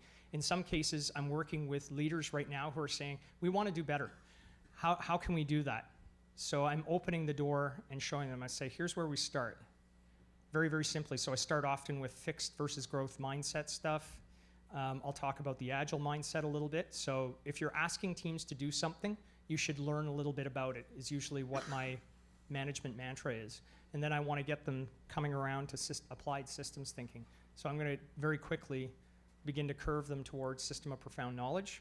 I'm going to work on that, and I'll just let that sit, because there's an impulse, right? What I'm trying to do is slow them down a little bit as well, to resist the reaction impulse, to just act, fire, fire, fire. There's a rather famous expression of Deming's where he said, don't just do something, stand there. We react too much to the information and data that we're getting. We don't slow down enough to actually learn. Mm-hmm. So it's rocky. I've been shifting my practice over 5 years in this direction, and a lot of it was me going and learning and understanding. And so the big pinnacle of that was traveling down to Tip City, Ohio to go meet with Deming's grandson. Oh, that's another thing I should mention, is that I'm working very closely with Deming's grandson to try and get them here to do a talk and do some workshops.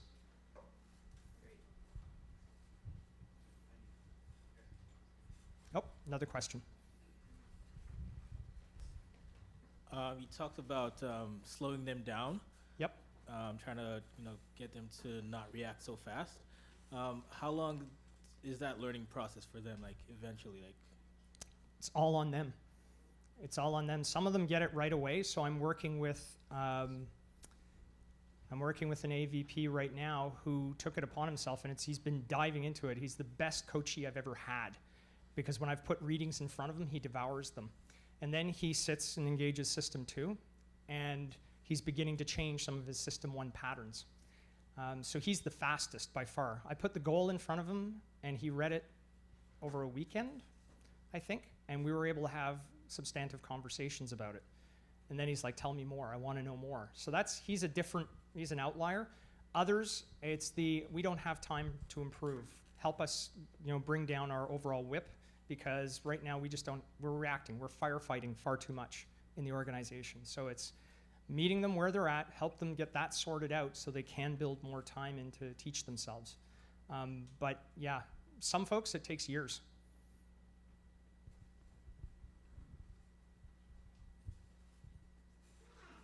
Anybody else? Nope. I did a fantastic job then. All right.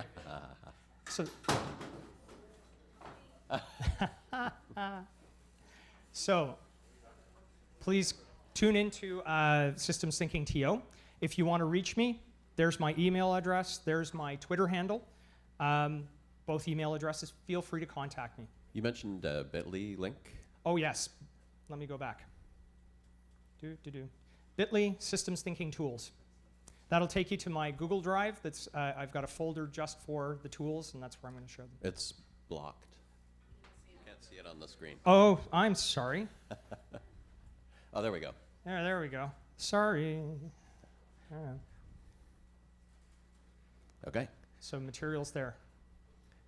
Now I'm going to block it again.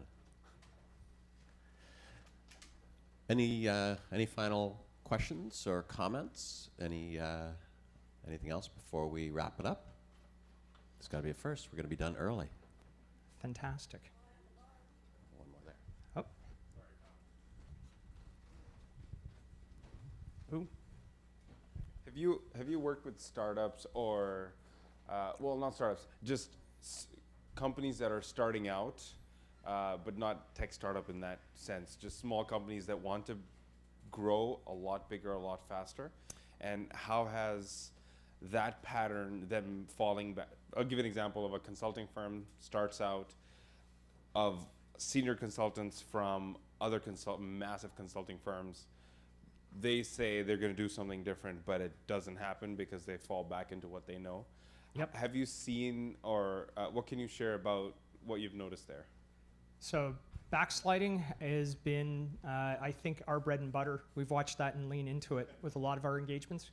It's a 1 step forward, 3 back. And that's part of the learning process. So have I seen it? Yes, a lot. Do they recover from it? Sometimes. Sometimes they move on.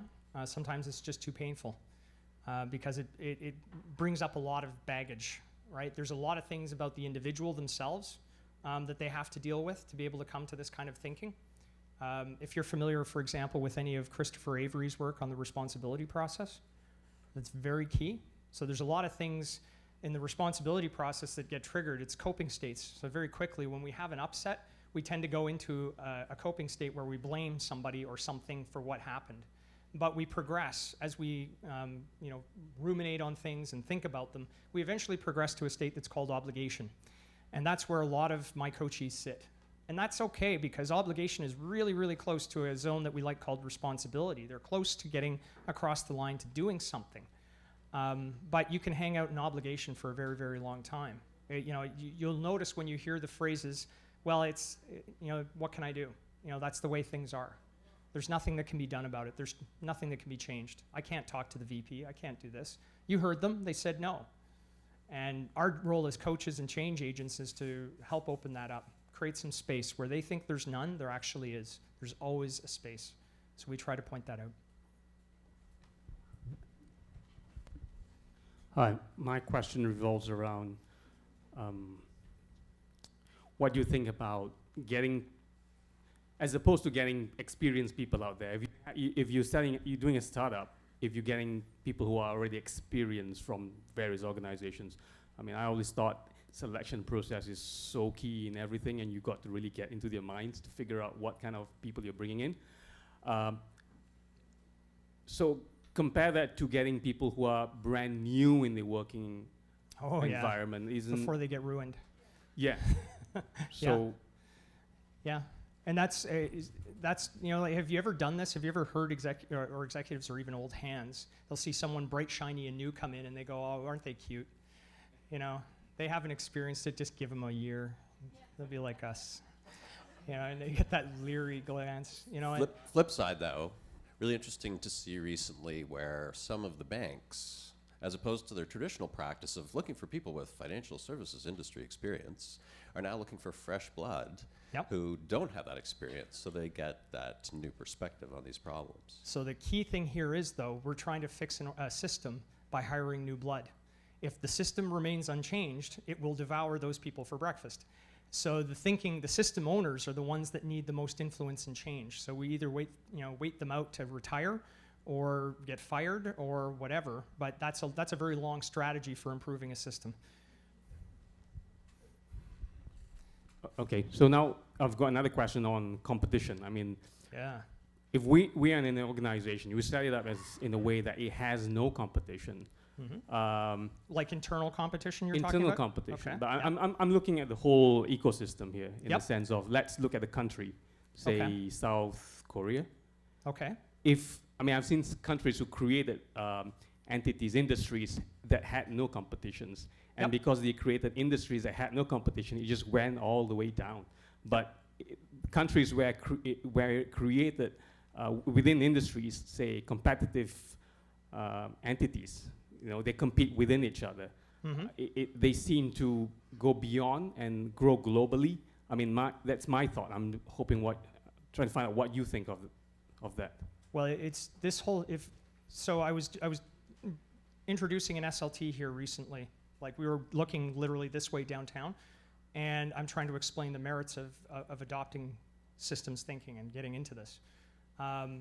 And they very quickly pointed out, behold, we have an entire city that was built without these ideas. And I went, yes, and what has it done to the people? Are they around anymore? Did they suffer heart attacks? I mean, like, that's what we're finding, is that a lot of people are burning themselves out. I just did a retro recently where a team member wrote on a sticky, why are we killing ourselves for the company? And when you look at folks, when they say these things and they enunciate them, they make them plain to you, that's when you got to sit back and say, what are we doing with how we're structured right now? How is the system creating that? So with a competitive spirit, I'm cautious about it. So Deming observed that, isn't it a shame that the way that we organize ourselves in the world right now is win-lose? It's always win-lose. It's at the expense of someone else, even within an organization. When I onboarded at Microsoft, they gave us a simulation where we ran around Redmond campus with GPSs, trying to find caches that diminished in value depending on who got there first, second, or third. And there were people who were bananas for this, so they're running, trying to get the prizes, and we were broke into trying to simulate what the regions and the subdivisions were. And I noticed a facilitator walking around, and so I just sidled up to him and I said, so this is what it's going to be like. And I'll never forget the wry smile he gave me, and he just kept walking. And I'm like, and sure enough, that's what it was like. When you set quotas, targets, and goals, when you try to set up competition and you think something good is going to come out of it, the thing about that is people will, without fail, even when they know the system is rigged, they will do anything they can to achieve that. They will destroy the system to try and make that happen. That's what we're trying to get away from as much as possible. They'll cheat. And that's what I am happy that some people cheated at their tables, because that's what we see playing out. We're going to figure out how to make the rules work for us. And that's another thing that I learned at Microsoft. A senior consultant took me under his wing and he said, I'm going to show you how to turn this into a cash machine. All you have to do is meet these very minimal requirements and you're going to get awarded stock options for the next 10 years. And you're just going to roll this. And I'm like, you got to be kidding me. He's like, yeah, minimal effort. That's why I got the CTO's award for the wiki.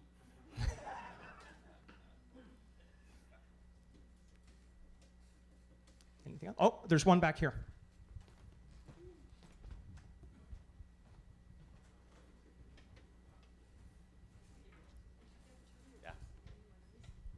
I just wanted to share a story, because we're talking about systems, and kind of it seems there's a bit of a theme that management doesn't understand, and the executive what we're trying to achieve with Agile and so on. So I just wanted to share an experience I've had recently, where it's really more the executive of the group that I'm in now that was spearheading, and it was a takeover of an existing company that had very traditional techniques, right?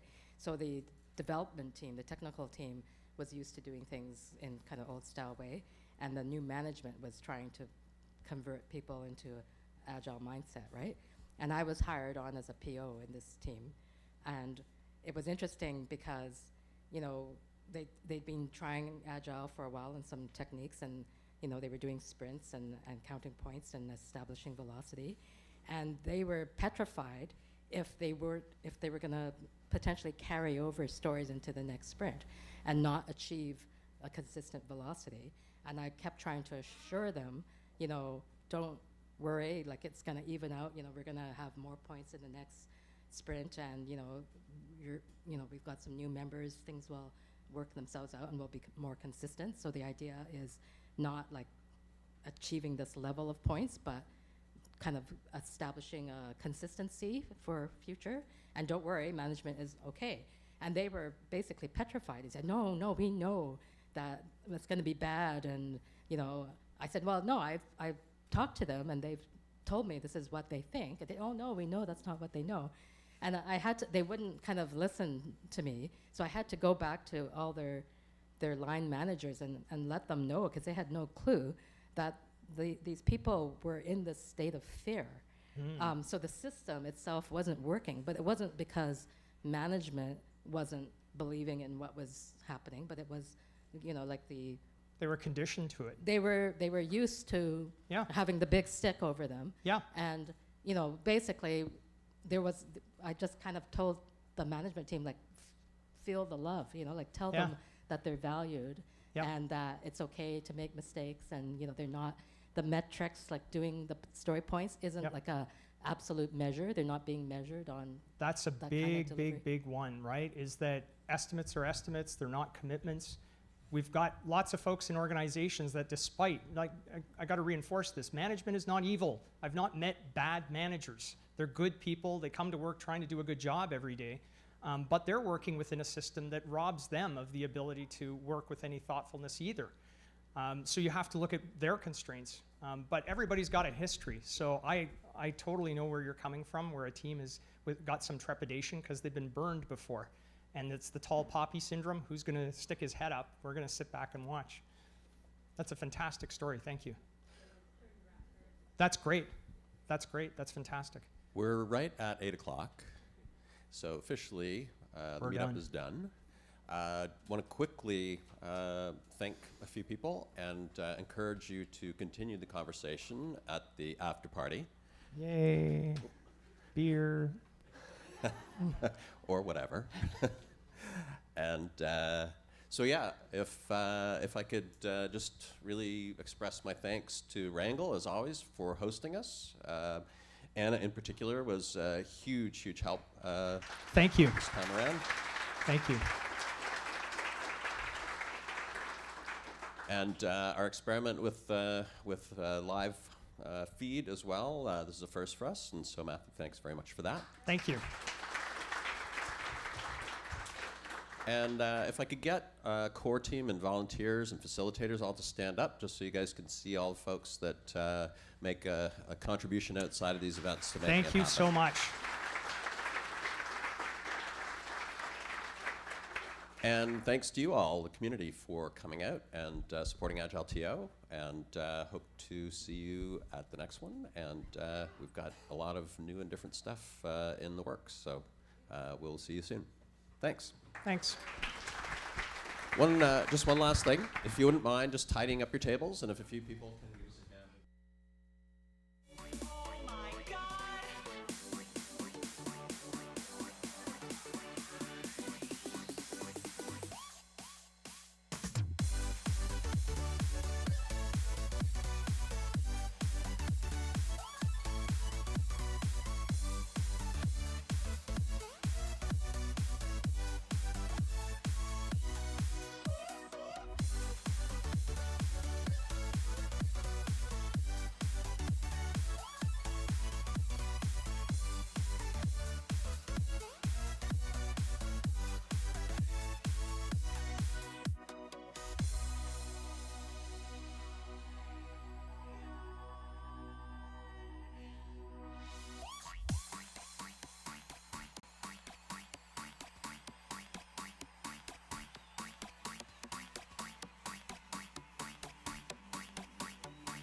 working hard.